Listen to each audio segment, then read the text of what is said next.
All love stories end differently, but always begin in the same way, with falling in love. According to scientists, romantic affection is born in the unconscious. This uncontrolled level of human psyche launches the chemistry of love. How do we choose each other? Why does it have to be him or her? It is considered that the brain only needs 30 to 60 seconds to make a decision on whether a person is suitable for us. What is hidden in our unconscious? What is responsible for such a difficult choice? Our image ego, a collective image of the persons that had a strong positive influence on us during our early childhood, parents, grandparents, brothers, sisters, kindergarten teachers, and so on. Regardless of whether we want it or not, we compare every new acquaintance with our image ego. If some of the characteristics align and recognition of a certain kind occurs, the interest lights up.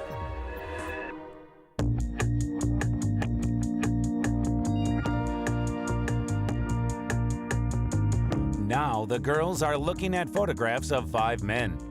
They've all agreed to the experiment.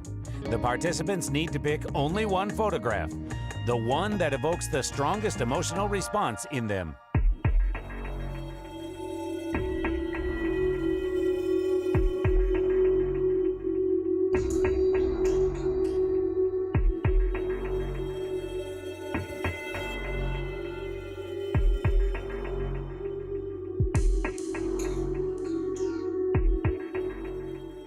I certainly like his healthy, thick hair.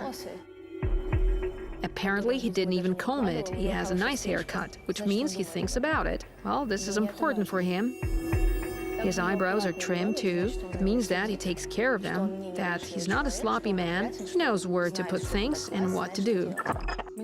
I think that this man has a very firm backbone.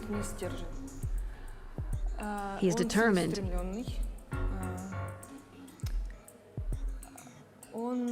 He knows what he wants and goes straight to his goal. Natural facial features, great hair, but perhaps the most important thing is his energy. He's cold.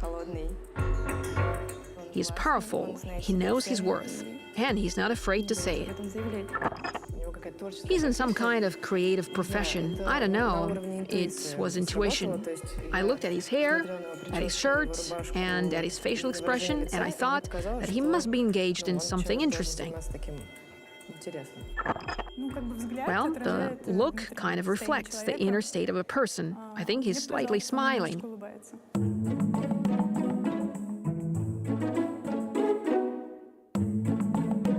Now let's offer the same to men. They are going to evaluate the faces of the girls from the position of liking or not liking.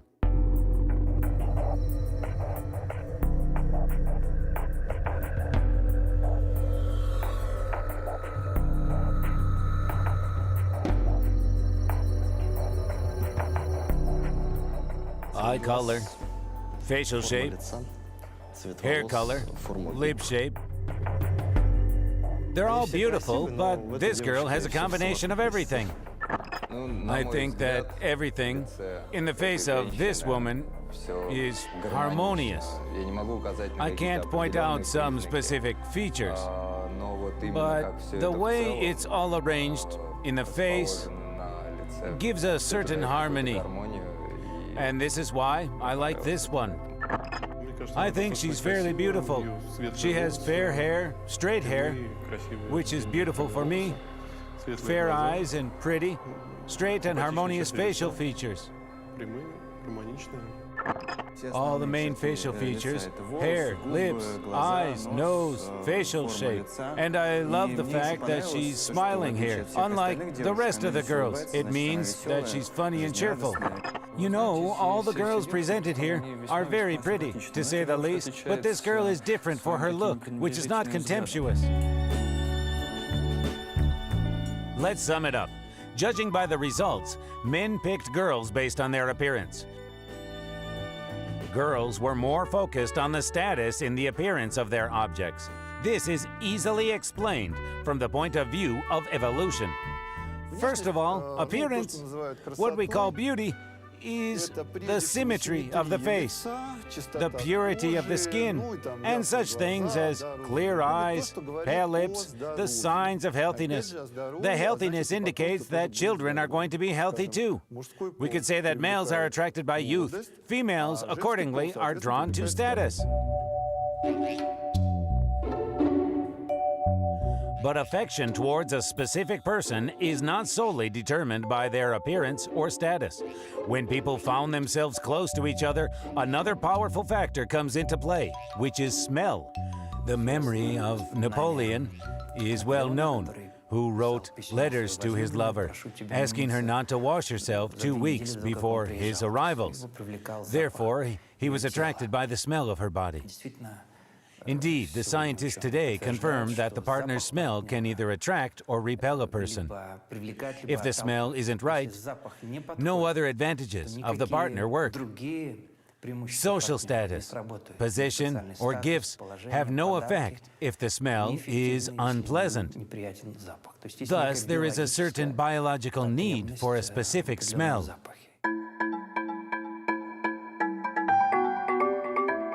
The specificity of our smell is ensured by special substances, due to which we feel excitement.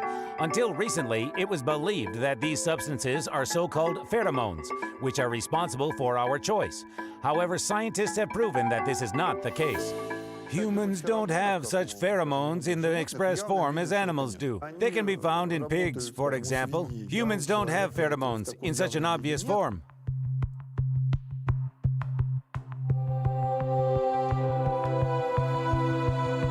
However, after analyzing another person's smell, our brain decides whether this person is suitable for us or not. The main criteria for the choice is not perfume, but a subtle smell of sweat, which contains special proteins responsible for our histocompatibility. This is a component of our immune system. These are proteins that largely determine formation of our immunity to various decisions. And the portions of these proteins largely determine our personal smell. What do we have as a result? There are many diseases in the world, and we easily form immunity to some of them easily, while formation of the immunity to others is more difficult. This depends exactly on those proteins. What is important from the point of view of a future child? For example, mom and dad can easily fight 50% of the diseases, while the other 50% cannot be fought so easily. It is important that the dad is set for the first 50% and the mother for the other 50%. This is how a child can have a great immunity. The level of protein production depends on the general health of a person. The individual smell is very weak. We can't sense it on a conscious level, but it is evaluated by the subconsciousness and serves as an important selection criterion. By using it, we select the strongest and healthiest partner. Accordingly, the smell of the partner is personally perceived as more pleasant subconsciously. If there is a big difference in the proteins of the main histocompatibility complex.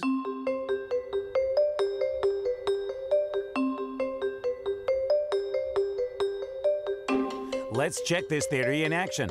Our subjects have already made their choices based on photographs. Let's see whether their evaluation will coincide with another criterion, individual smell.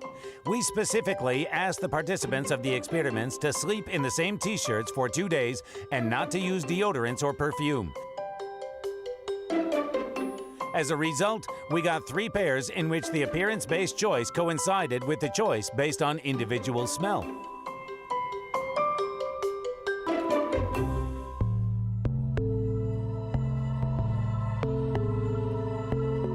But does it mean that such mutual interest will inevitably turn into love?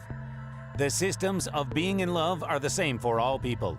Euphoria, loss of appetite, and insomnia, which, however, doesn't affect workability. During this period, a person in love is actually ready to move mountains. A person literally experiences fullness, experiences the life very brightly. When in such a state, a person can even not notice that he is ill, and they can even miss some somatic signals because they are at a very high ebb. Well, this is a specific form of a mania and elevated state that gives strength. Where does a person in love get strength? From the scientific point of view, romantic love is an extremely complex biochemical process. The adrenals are the first to respond to affection. They start producing adrenaline and cortisol. Adrenaline makes the heart rate increase and the bloodstream accelerate at the sight of the object of love. Cortisol increases glucose production, giving the body more energy. As a result, people in love lose sleep and appetite. It also accelerates the process of fat splitting, so love can make a person lose weight. Phenylethylamine, a brain neurotransmitter, gives a feeling of light intoxication, and the euphoria before a romantic date is created by the so-called hormones of happiness, dopamine and serotonin. Today, it is clear that love is a very powerful biochemical explosion, so to say. But explosion is a chaotic reaction. This is actually a well-orchestrated, beautiful neurochemical concert. Perhaps we could describe it this way. Different parts of the brain, consequent, successively come into action. They activate and receive blood supply. In this respect, love is good training for the brain.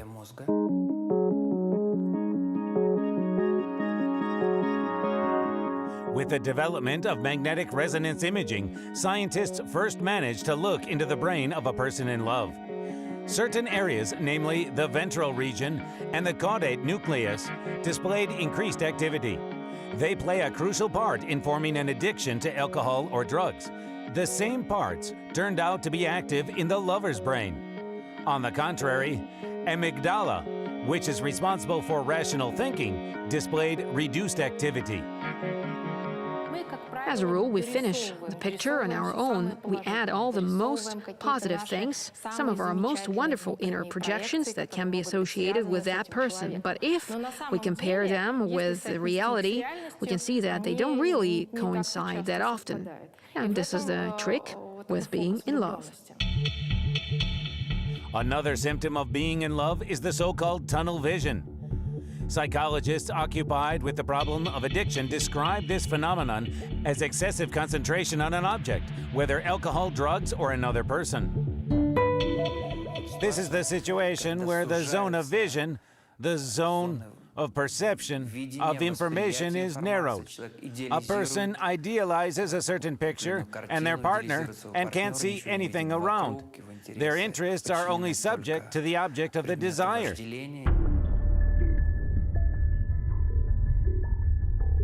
Such emotions exhaust us greatly and upset our routine.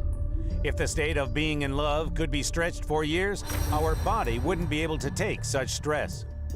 It either grows to become something bigger, which is love, or passes without a trace, followed by disappointment. It is much more complicated if the love is unanswered and a person gets stuck in the state of unrequited love for a long time. This is a specific feature of his character, the so-called sticking type of nervous system, a kind of paranoid state. You can call it any psychological term, but this very type of character, as a rule, is associated with such stuck turmoil, a certain fanaticism. Scientists claim that unrequited love changes a person's life as much as the withdrawal syndrome during drug or alcohol addiction. It deprives a person of the goal in life, sleep, and appetite. The unrequited feeling is associated with the risk of developing severe depression. The longing that tears the soul apart, lack of interest in anything except the object of love, low self-esteem, such as depressed state, can serve as a background for suicidal thoughts. People who are disappointed in love suffer from depression. It has long been known. Today, it has become known that the level of pain experienced by rejected people corresponds to the activation of the parts of the brain responsible for physical pain. American psychologist Fritz Perls once said, "You are you and I am me. And if by chance we find each other, it's beautiful. If not, it can be helped." By this he meant that each person is a personality, a truly unique world. If we touch upon another world and find common grounds with it, this is wonderful.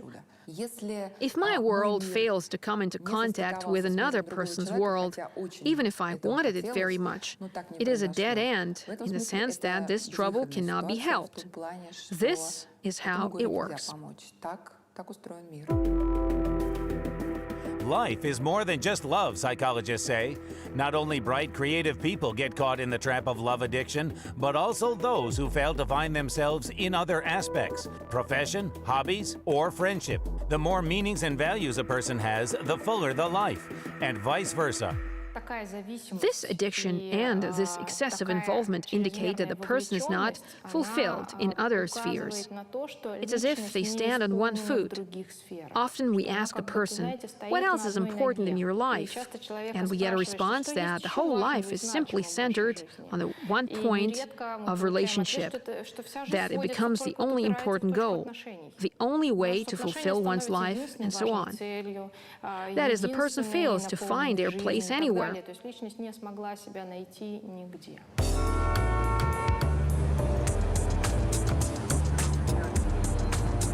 But along with this excessive love for the object of passion, there is another extreme: the inability to experience love at all. According to some estimates, the number of people who have never fallen in love is not so small, around 10%, which is approximately 700 million people. This extreme is inherent in the so-called schizoid type of personality. Such people are emotionally cold, prone to isolation, and afraid of intimacy with another person. For most of us, life without love is dull and monotonous, but for some people, it is the norm. And such people don't necessarily feel defective or deprived. At the end of the 20th century, chemists dared to perform unusual experiments. What if love can be controlled? If it is launched by a chemical reaction, why not try evoking feelings in the subjects with the help of hormones? The scientists tried one combination of ingredients after another, but nothing worked. And that's not surprising. Love can cause a surge of hormones, while a surge of hormones cannot cause love. In order to fall in love, something else is needed, and this is beyond biochemistry. We have values that are not satisfied. There are criteria that serve as a measure of values, so to say, and we see a person who meets these criteria. We have a certain ideal in our head, and then we see our partner and realize that these criteria align. And then the values that were unfulfilled become realized through this person.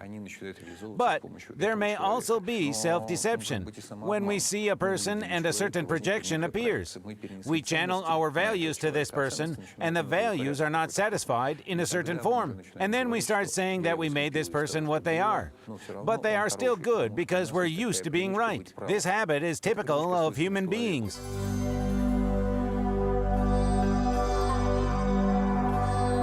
Mutual interest, physical attraction, the coincidence of views and values. What else a couple needs to keep their feelings burning? Psychologists talk about some merely sensible spiritual connection.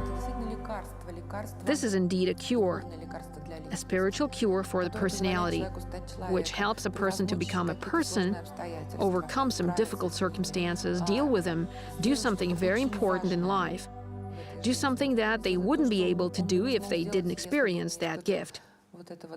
If love is a gift, it always gives birth to something else in a person.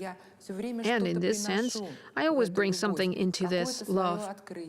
Some discoveries, observations, words, and experiences. It could be anything. If I bring something into the relations, they actually enable us to make the lives of people huge in terms of both quality and quantity. Огромны и по количеству, и по качеству.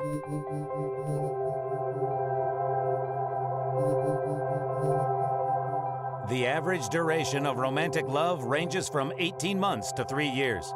Biologists explain it by saying that 3 years is enough for a child to be born and improve health. If you stay with your partner more than 3 years, then you are connected by something more than just chemistry.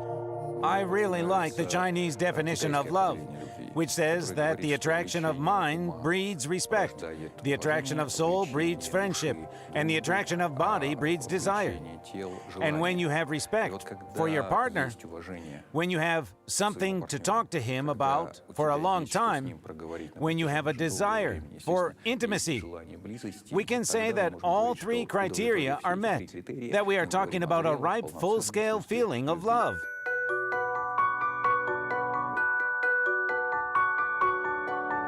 What is real love? the one for which there is no time, borders, and distances, the one in which sexual attraction, spiritual connection, and psychological compatibility. This love can be determined on several grounds. This feeling is unconditional. That is, we don't try to change our partner, but rather accept them for what they are. Touching the real feeling, in order to do this, you need to have your own great inner experience, some personal maturity. And people often remain at some superficial level. Very often, the love is substituted with the understanding of being in love. A kind of a surrogate replacement takes place. People think that this brightness is the love itself. But unfortunately, love is maturity.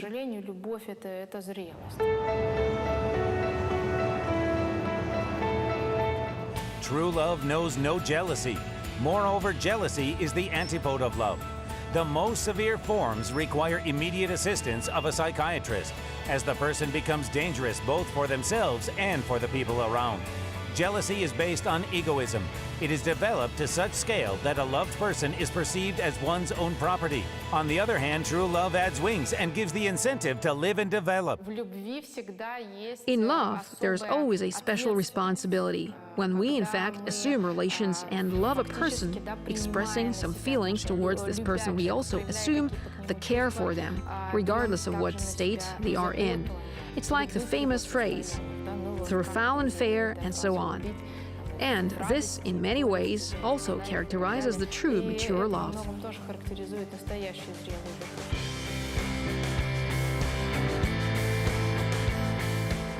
Love drives us, defining our destiny.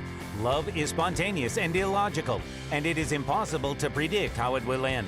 Scientists can only guess by what criteria we choose each other, what processes in the body make us fall in love, how being in love is different from a mature feeling, and why it passes without a trace after some time or remains with us for the rest of our days.